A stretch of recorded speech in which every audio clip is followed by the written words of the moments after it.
Minasan konnichiwa und willkommen, and today we're doing another editorial. In today's editorial, we're going to be talking about the different home video formats, which are Betamax, VHS, Laserdisc, DVD, and Blu Ray. The whole home media industry started in, I believe, around 1975 in select markets. But it was actually the Betamax. You know, those tiny little cassette tapes? But when they were initially released, those beta tapes could only play 1 hour per tape, while VHS tapes play for 2 hours, enough time for a movie. And the video rental obviously got crazy by the 80s and 90s. VHS made its debut in 1978, I believe. Well, 1977 in Japan, and 1978 elsewhere. Probably around the same time Laserdisc came out. And one of the first movies that was ever released on Laserdisc was Steven Spielberg's Jaws, which I don't recommend watching at all, because it's garbage. Because it doesn't have a commentary track compared to Martin Scorsese's Raging Bull. Well, the format war between VHS and Betamax was starting to heat up before VHS tapes won the day. And the manufacturer behind Betamax was Sony. And the manufacturer of VHS was Sony's great rival, JVC.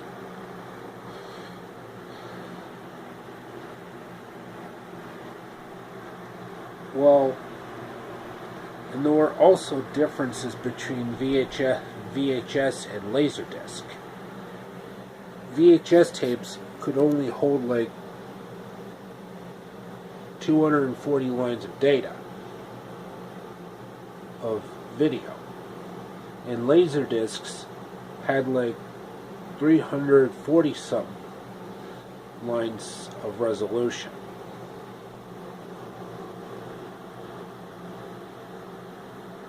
If you watched a movie,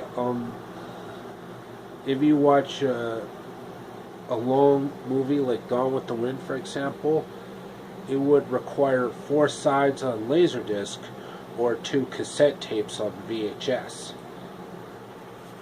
Because that's how it happened back in those days. And Laserdisc actually has 2 different formats. There's CAV and CLV. Constant angular velocity and constant linear velocity, respectively. CAV discs only gave you like 30 minutes per side, which is basically half an hour. You know what I'm talking about.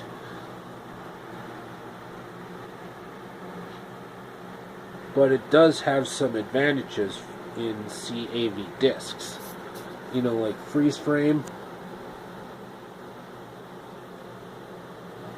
You know, rewinding or fast forwarding while in freeze frame. While CLV discs were basically 60 minutes per side, which is 1 hour.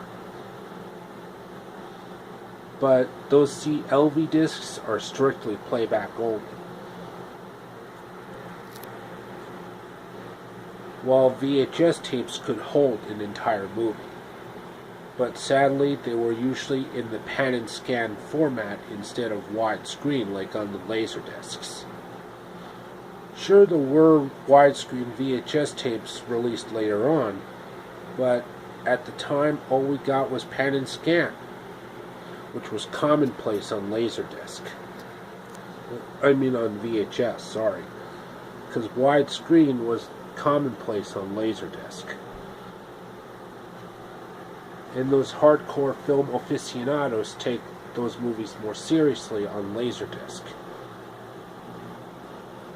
And then when DVD came to town in 1996, a lot of people didn't know how DVD technology worked.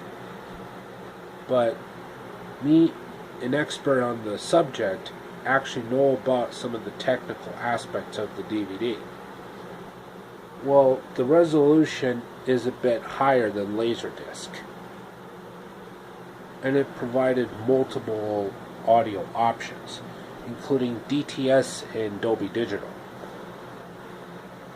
which also got its start on Laserdisc. And a DVD can hold like up to 4 gigabytes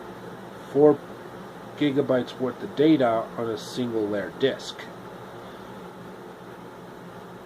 But if it's a dual layer disc, it would be 8 gigabytes of data.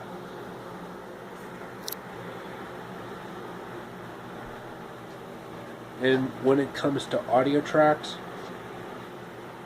DVD actually has the advantage over Laserdisc, including multiple language and audio feature options, like isolated music and sound effects tracks and audio commentaries. While Laserdiscs only had like 3 or 4 tracks depending on the disc. And usually DVDs include 5.1 DTS and Dolby Digital surround sound tracks, while VHS tapes could only support Dolby surround sound or hi-fi stereo. And those Laserdiscs were like insanely huge. They were like the size of vinyl records.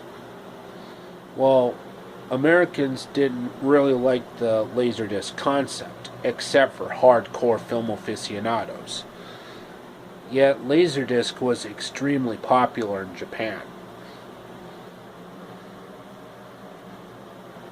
Then when Blu Ray came to the picture in 2006, Blu Ray obviously had the most advantages, like 7.1 Dolby Atmos surround sound, something that you can't do on VHS, which only supports Dolby surround sound or hi-fi stereo.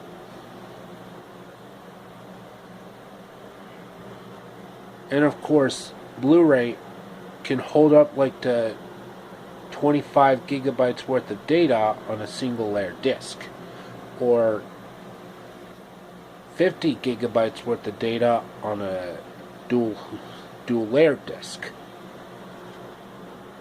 And last year they just released the 4K Ultra HD Blu-ray discs, which can only be played on the players that supports them. But it can also play regular Blu-rays.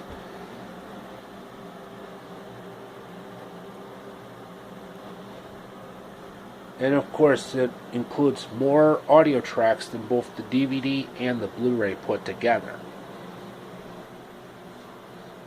Okay, that should be enough for the editorial for today, folks. I hope you enjoyed it. Like, subscribe, comment. And before I do my sign-off, I'd like to say a special thank you to one of my favorite YouTube friends, Rebecca Brand. Her style of cooking is just beyond amazing. Then I also recommend Cooked by Julie and Julie Steindel. Their styles of cooking are also inspirational. Then Ellen's Homemade Delights. And as always, amigos, au revoir und auf Wiedersehen.